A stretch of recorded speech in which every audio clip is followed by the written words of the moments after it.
우리가 살다가 보면 누구나 어려움을 겪게 됩니다. 그리고 인생의 위기라는 순간도 맞이할 때가 많이 있습니다. 물론 저에게도 인생의 위기의 순간이 있었습니다. 저를 잘 알지 못하는 사람이건 그리고 깊은 교제를 하지 않는 사람이 제게 와서 목사님 지금까지 살아오면서 가장 힘들었던 적이 언제입니까? 라고 물어보면 저는 웃으면서 그렇게 대답합니다. 담임 목사님이 갑자기 찬양을 시킬 때 가장 힘듭니다. 또는 제가 예전에 소개팅을 했는데 얼굴도 못생긴 자매가 저를 찼을 때 가장 힘들었습니다.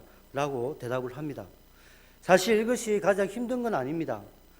왜냐하면 제게 가장 힘든 순간, 위기의 순간은 부끄럽지만 함부로 말하지 못하기 때문입니다. 그러나 이 시간을 빌어 제가 지금까지 살아오면서 가장 힘들었던 제 나름대로의 위기의 순간이라고 말할 수 있는 사건이 두 개가 있습니다.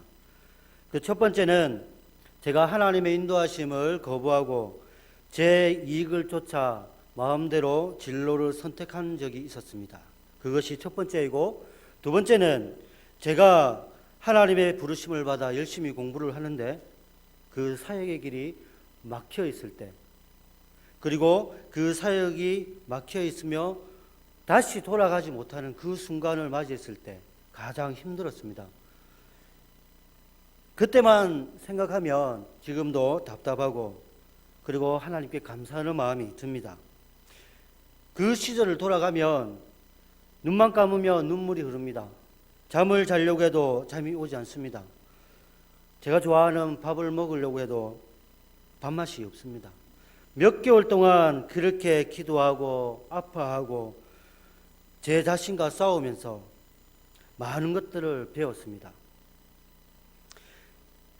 제가 힘들고 어려운 순간 제 스스로 해결할 수 없다는 것을 깨달은 후 하나님을 찾았을 때 하나님께서는 제 모든 것을 아시고 제 마음을 만져주시고 그리고 제 문제를 하나씩 하나씩 풀어갈 수 있도록 도와주셨습니다.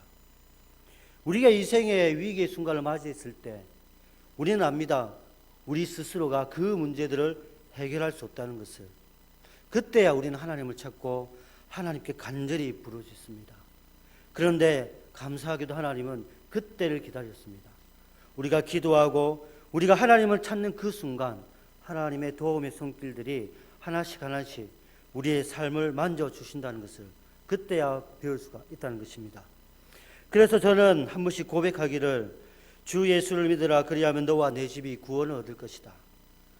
그리고 수고하고 무거운 짐을 다 예수님께 가져가면 예수님께서 우리에게 평안을 주시고 예수님께서 내게 집을 내려놓을 수 있는 은혜를 베풀어 주신다는 것을 배웠습니다. 그리고 고백할 수 있도록 담대함도 주셨습니다. 오늘 우리가 읽었던 본문 말씀에도 이와 같은 위기 속에 있는 한 민족이 있습니다. 바로 남유다입니다. 뿐만 아니라 위기의 순간을 맞이한 한 선지자가 등장합니다. 그 사람의 이름은 이사야라는 선지자입니다.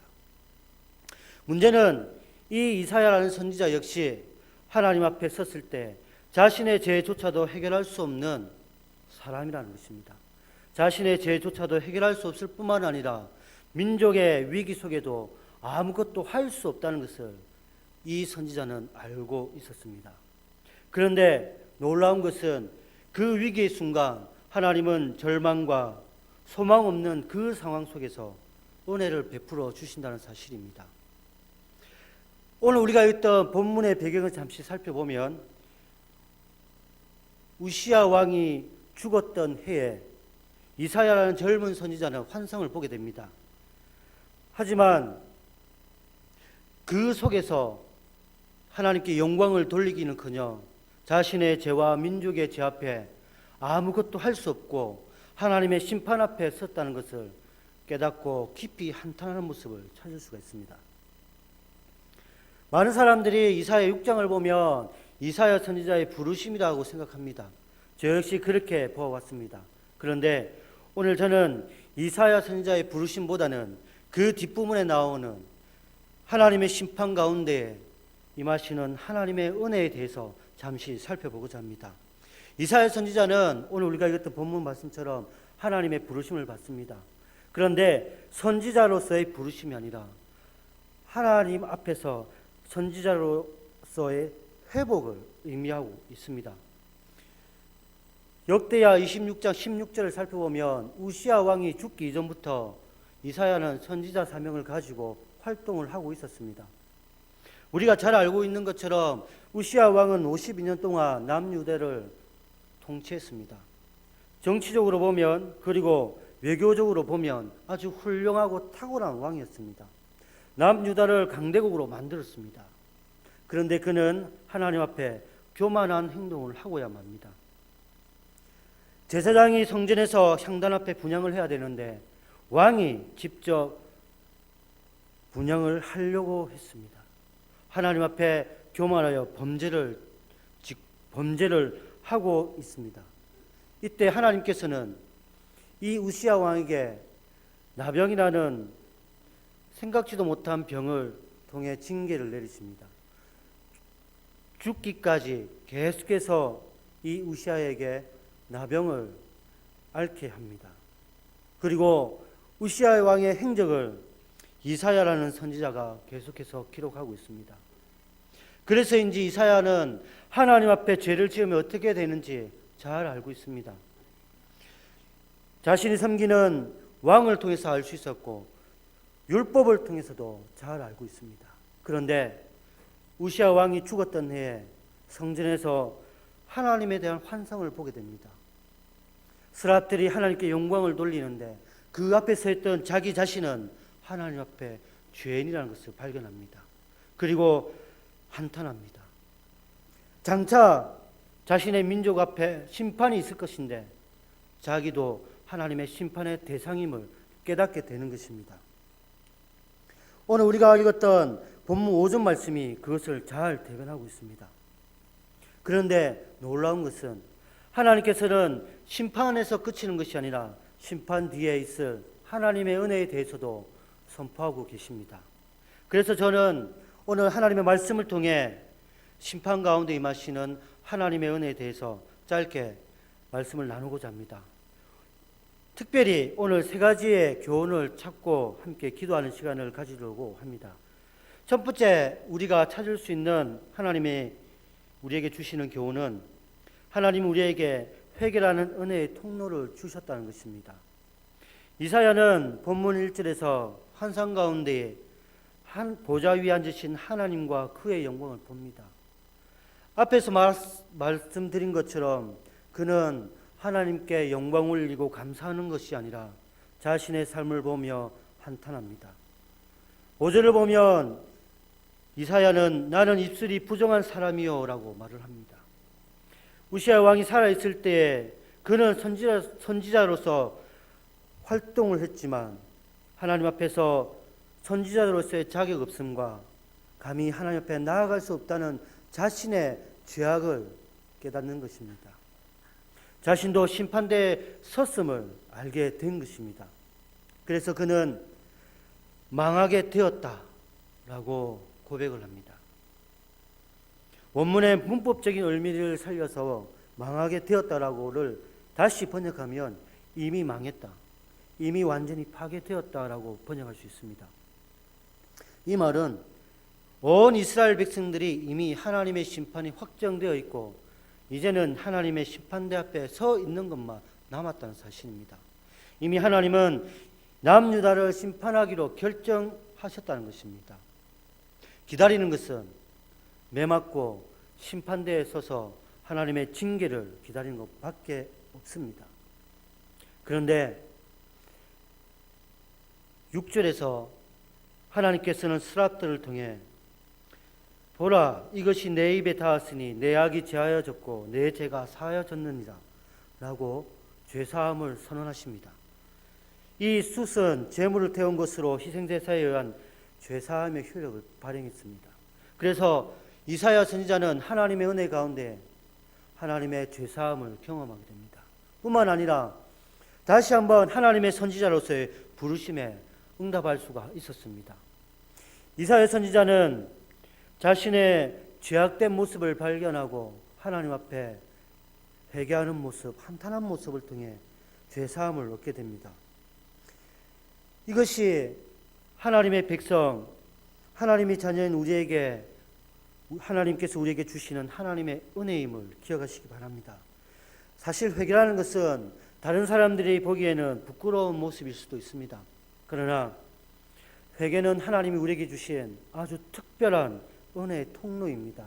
왜냐하면 예수님을 알지 못하는 사람들, 불신자들은 죄를 지어도 회개할 수가 없습니다. 그들은 회개조차도 알지 못하기 때문입니다. 그러나 주의 사랑하는 백성들은 회개함을 통해서 하나님 앞에 용서를 얻게 되고 하나님 앞에 다시 한번 그 권위와 하나님이 주신 은혜의 자리로 돌아갈 수가 있습니다. 그런 측면에서 보면 회개라는 것은 하나님이 우리에게 주신 아주 특별한 은혜임은 분명합니다.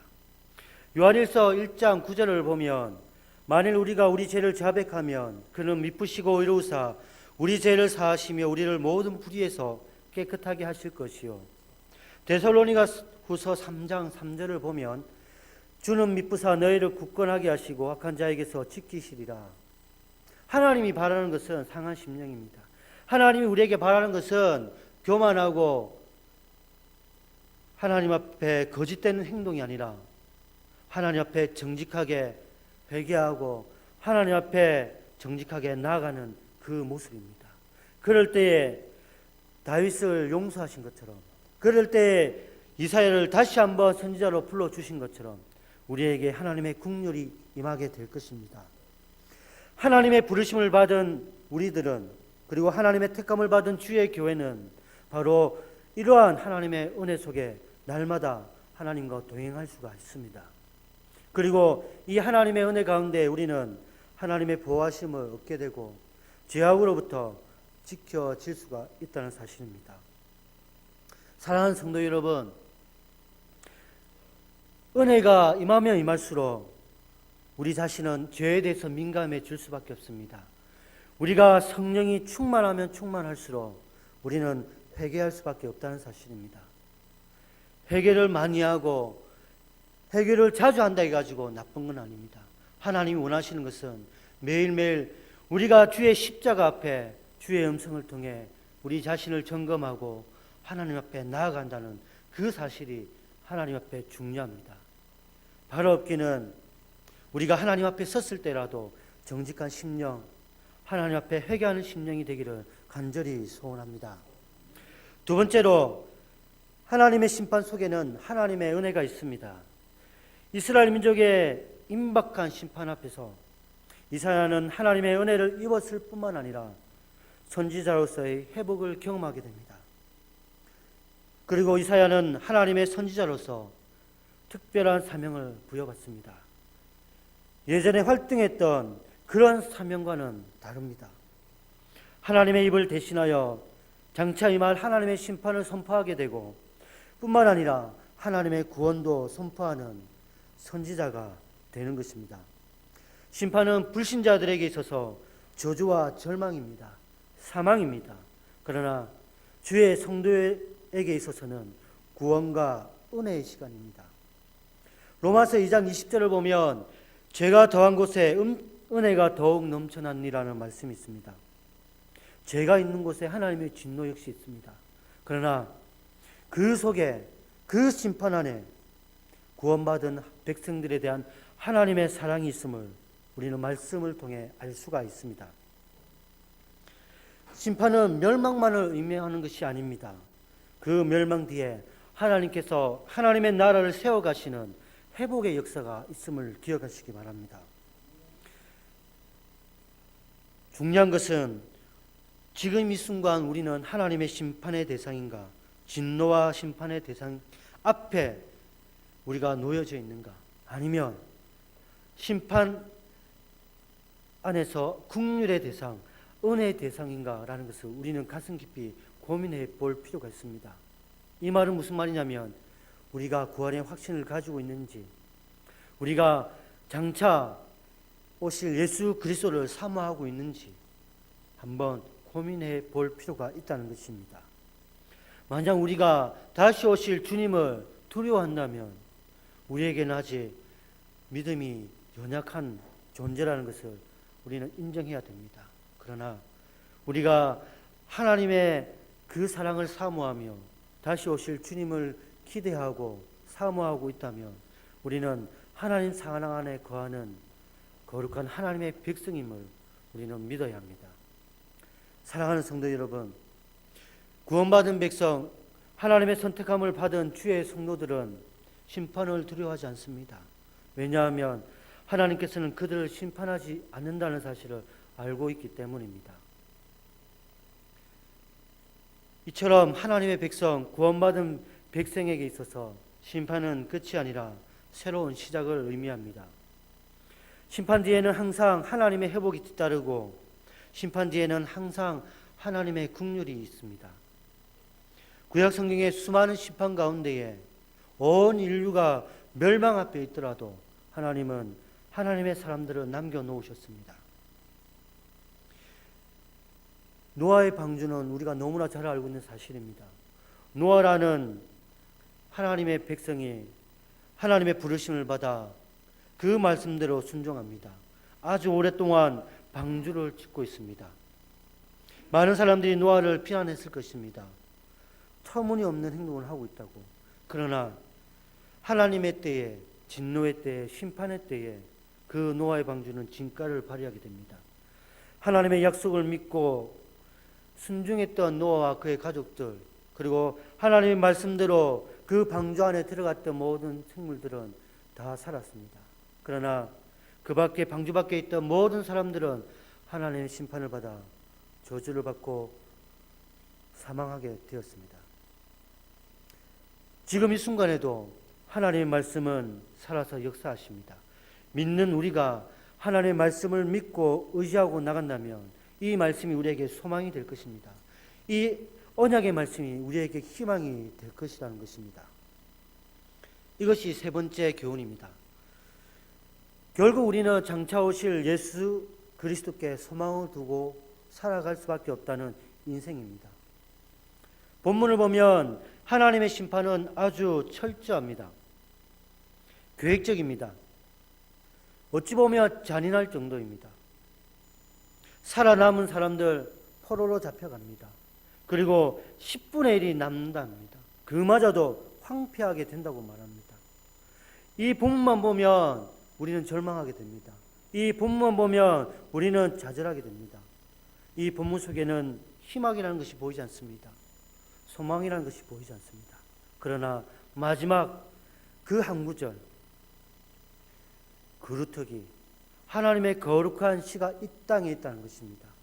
심판이 있다 하더라도 하나님이 남겨놓은 그 거룩한 시가 이 땅 가운데 하나님의 나라를 위해 서 있다는 것입니다. 바로 없기는 이 언약의 말씀을 붙잡은 우리 모두가 그 거루터기가 되기 원하고 그 거룩한 시가 우리 언약의 말씀을 성취해가는 하나님의 놀라운 은혜의 역사가 되기를 간절히 소원합니다. 본문에서 말하는 이 거루터기는 하나님의 언약 백성 또는 하나님의 언약 그 자체입니다. 하나님의 언약 백성들은 하나님의 말씀을 들을 수 있는 귀가 있습니다. 하나님을 바라보는 눈이 있는 사람들을 말합니다. 그래서 선지자들이 경고하고 선지자들이 하나님의 말씀을 선포할 때마다 그 귀를 기울이며 자기 자신을 점검하고 하나님의 말씀대로 순종하는 사람들입니다. 때문에 이들 중심에는 하나님을 경외하는 마음이 있고 하나님을 의지하고 싶은 마음이 있습니다. 구약시대나 지금이나 똑같은 진리의 말씀이 있습니다. 그것은 뭐냐면 죄의 결과는 사망이라는 것입니다. 구약시대에도 죄의 결과는 사망이었고 지금 이 시대에도 죄의 결과는 사망입니다. 그런데 우리가 예수 그리스도를 통해 사망에서 생명으로 옮겨져 왔습니다. 예수 그리스도는 아직 이 땅에 다시 오신다고 말씀하셨습니다. 그 예언이 성취되지는 않았습니다. 그리고 우리가 읽었던 본문 말씀 역시 아직 성취되지는 않았습니다. 그러나 이사야 선지자가 그 말씀을 선포하고 난 이후 머지않아 그 예언의 말씀은 성취되었습니다. 그래서 우리가 알 수 있는 것은 예수 그리스도가 다시 오신다는 그 예언이 성취될 것이라는 것입니다. 언제인지는 모르지만 하나님의 때에 우리를 구원하신 예수 그리스도가 심판주로 이 땅에 다시 오신다는 사실을 기억하시기 바랍니다. 그래서 우리는 이 땅에 살면서 세상을 의지하거나 세상에 있는 유익을 쫓아가는 것이 아니라 우리에게 소망 되시는 예수 그리스도를 의지해야 되고 그 말씀을 쫓아가야 합니다. 하나님께서는 우리를 의인이라 하셨습니다. 로마서 1장 17절을 보면 복음에는 하나님의 의가 나타나서 믿음으로 믿음에 이르게 하나니 기록된 바 오직 의인은 믿음으로 말미암아 살리라 함과 같으니라 라고 되어 있습니다. 그리고 마태복음 13장 15절과 16절 말씀을 살펴보면 이 백성들의 마음이 완악하여져서 그 귀는 듣기에 둔하고 눈은 감았으니 이는 눈으로 보고 귀로 듣고 마음으로 깨달아 돌이켜 내게 고침을 받을까 두려워함이라 하였느니라. 그러나 너희 눈은 봄으로 너희 눈은 들음으로 복이 있도다. 주의 사랑하는 언약 백성들에게 임하는 하나님의 축복의 말씀입니다. 세상의 사람들은 경고의 말씀, 심판의 말씀을 들어도 깨닫지 못합니다. 하지만 하나님의 백성들은 하나님의 말씀을 듣고 깨닫고 하나님 앞에 나아갑니다.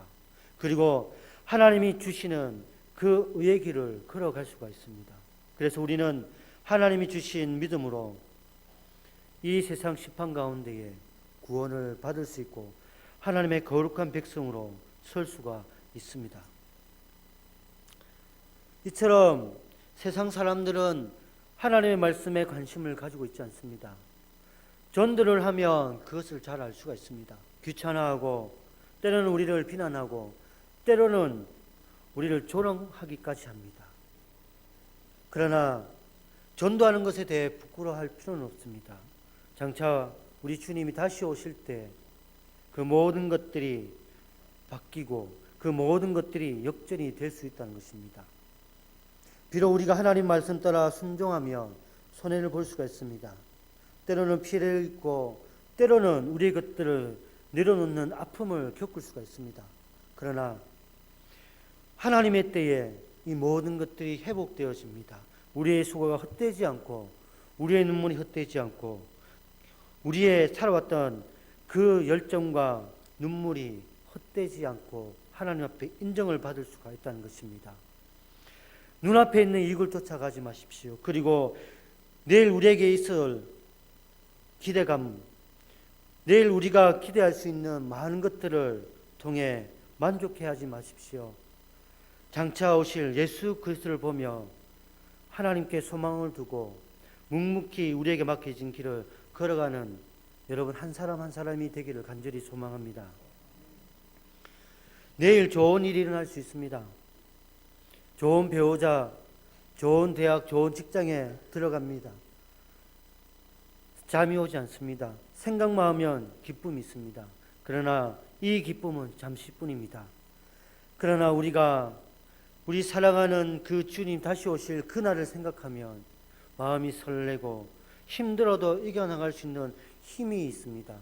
그 주님께 소망을 두면 세상이 바뀌지 않더라도 내 속에 하나님이 주신 평강이 충만할 수 있고 내 속에 기쁨이 가득할 수가 있습니다. 하박국 선지자가 모든 것을 잃었지만 여호와를 인하여 기뻐하고 즐거워한다 하셨습니다. 바로 그에게 소망이 있었기 때문입니다. 그에게 하나님이 소망이 되었기 때문입니다. 우리 역시도 여호와를 인하여 기뻐하고 여호와를 인하여 감사할 수 있는 여러분 한 사람 한 사람이 될 수 있도록 함께 기도하고 함께 동력하는 우리 교회가 되기를 간절히 소원합니다. 말씀을 정리하겠습니다.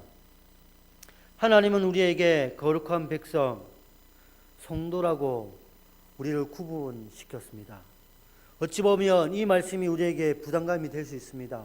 거룩한 백성으로 살아가기에 우리의 행동을 절제해야 되고 우리의 마음을 절제해야 되고 그리고 원수까지도 사랑해야 하기 때문입니다. 그러나 이 말씀이 부담감만 있는 것은 아닙니다. 하나님의 거룩한 백성은 그 어떤 순간에도 하나님이 구원의 통로를 마련해 주셨고 하나님의 은혜를 그 백성 가운데 주시기 때문입니다. 우리에게 때로는 거룩한 백성으로 살아가기에 부담감이 있지만 그 뒤에 보이는 하나님의 은혜를 생각하며 묵묵히 우리의 자리를 지켜나가는 여러분이 되기를 간절히 소원합니다. 나라는 망하고 때로는 예수 그리스도 때문에 박해를 당할 수가 있습니다. 그리고 순교까지도 당할 수도 있습니다. 그러나 하나님의 백성은 순교를 당해도 망하지 않습니다. 왜냐하면 순교를 당해도 그가 가 있는 곳은 천국이기 때문입니다. 순교를 당해도 마지막에 그가 서 있는 곳은 하나님의 나라이기 때문입니다. 우리가 가야 할 곳, 그곳은 바로 하나님의 나라입니다. 마지막까지 우리의 신앙을 고백하며 우리 믿음의 선진들이 그토록 하나님을 기다렸던 것처럼 우리 역시 장차 오실 예수 그리스도께 소망을 품고 우리에게 맡겨진 사명을 감당할 수 있도록 날마다 하나님 앞에 나아가는 여러분이 되기를 간절히 소원합니다.